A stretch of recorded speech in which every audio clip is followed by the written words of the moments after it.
German chancellor Olaf শলৎ জানিয়েছেন, তার সরকার বাংলাদেশের গণতান্ত্রিক রূপান্তরের জন্য সর্বাত্মক সহায়তা দেবে। সুইজারল্যান্ডের ডাভোস শহরে ওয়ার্ল্ড ইকোনমিক ফোরামের বৈঠকের ফাঁকে বাংলাদেশের প্রধান উপদেষ্টা অধ্যাপক মোহাম্মদ ইউনূসের সঙ্গে সাক্ষাৎ করে এ কথা জানান তিনি। প্রধান উপদেষ্টার ফেসবুক পেজে তাদের বৈঠক সংক্রান্ত একটি পোস্ট করা হয়। প্রধান উপদেষ্টা বলেন, তিনি ৬টি কমিশনের দাখিল করা সংস্কার প্রতিবেদনগুলোর বিষয়ে রাজনৈতিক দলগুলোর মধ্যে ঐক্যমত প্রতিষ্ঠার জন্য চেষ্টা করেছেন। ঐক্যমত প্রতিষ্ঠিত হলে রাজনৈতিক দলগুলো জুলাই সনদে স্বাক্ষর করবে, যা জুলাই-আগস্টে ছাত্র নেতৃত্বাধীন গণঅভ্যুত্থানের গণতান্ত্রিক চেতনা বজায় রাখবে। এছাড়া দুই নেতা বিভিন্ন বিষয় নিয়ে আলোচনা করেন, যার মধ্যে ছিল জুলাই অভ্যুত্থানের কারণ, বাংলাদেশের সঙ্গে প্রতিবেশী দেশগুলোর সম্পর্ক, রোহিঙ্গা সংকট এবং মিয়ানমারের নিরাপত্তা পরিস্থিতি।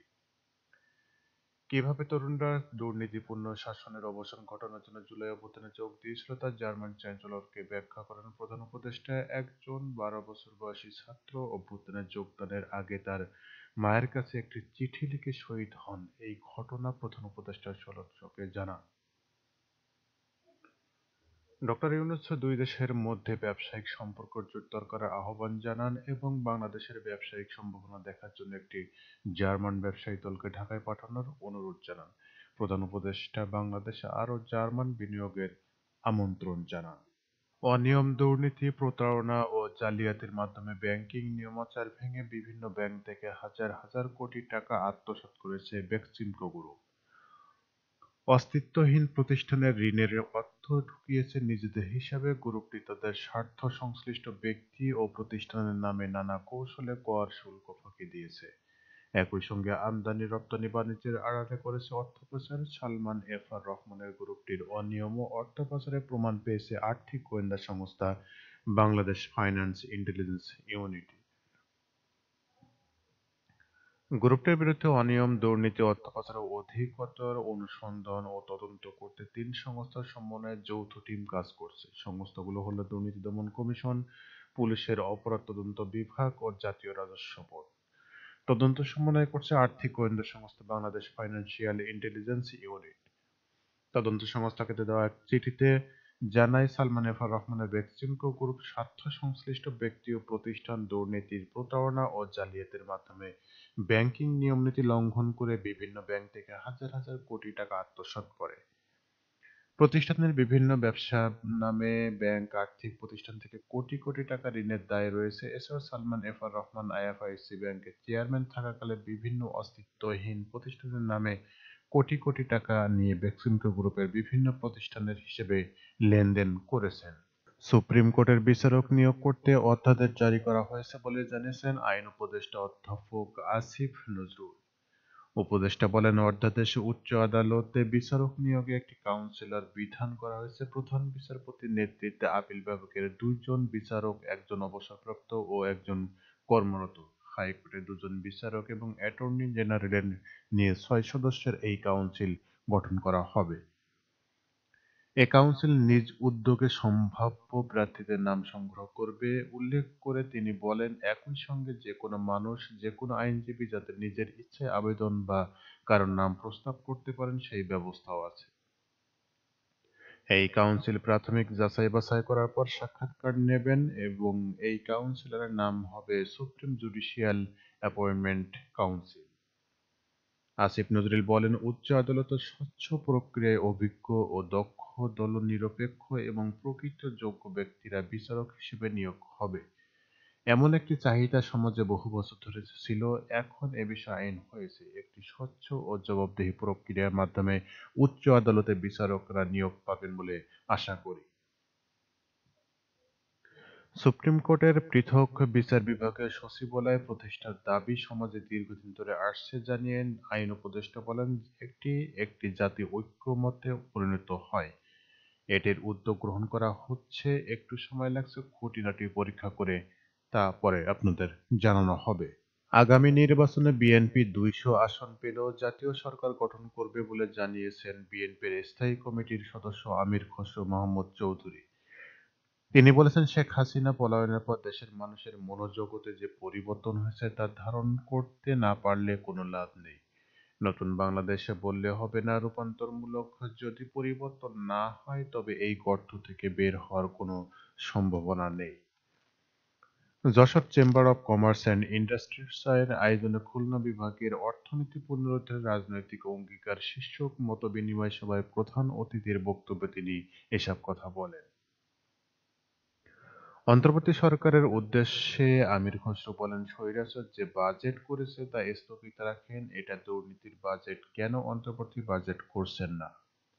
নতুন করে আরোপিত ভ্যাট প্রত্যাহারের দাবি জানিয়ে তিনি বলেন, এমনিতেই বাংলাদেশের মানুষের ন্যায়বিশ্বাস মানুষ খেতে পারছেন না।